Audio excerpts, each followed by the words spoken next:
Well, then next morning at 8 o'clock, the two of us in our Jeep were entering Dachau.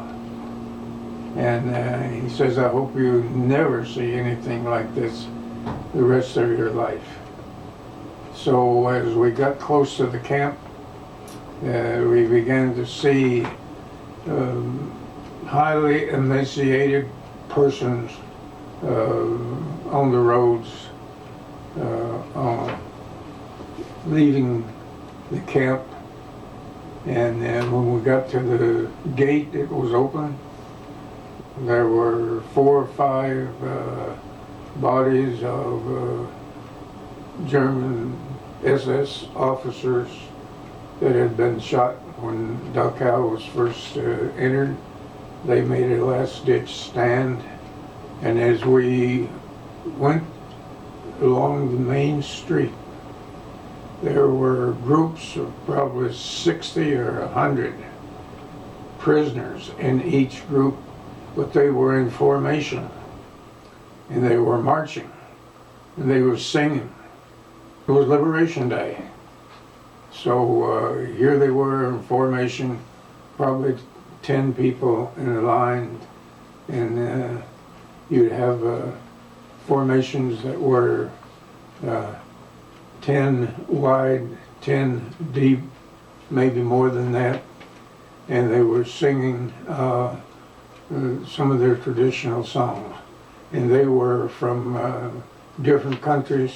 We didn't know, but they were all dressed in the striped prison garb, and they were just walking skeletons along the main street where the prisoners were marching. And as you went down this street, the first thing you saw was this long row of prisoners' garb. And there was this row of clothes 50 or 60 feet long and probably about 5 feet high, just piled.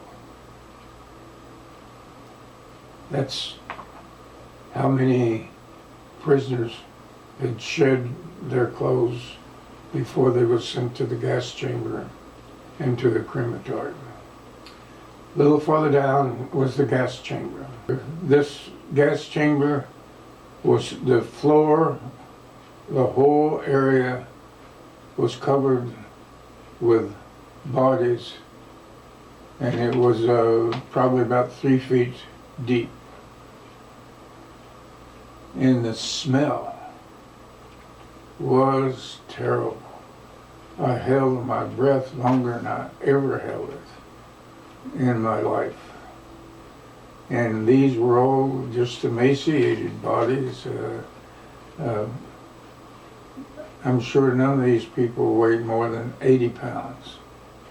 And so next door was the crematorium. And it was still going full force because you had to get rid of those bodies. There was a Polish DP, displaced person, a big guy. He was more than 6 feet tall, and he had a long iron rod that he was handling the crematory with. That how they got the bodies in, I don't know, but he took the iron rod and opened the door to the crematory so we could see in and see the bodies burning. So this was a very difficult thing for us. I wondered whether I could drive my Jeep when we left. I was so shaken up by this.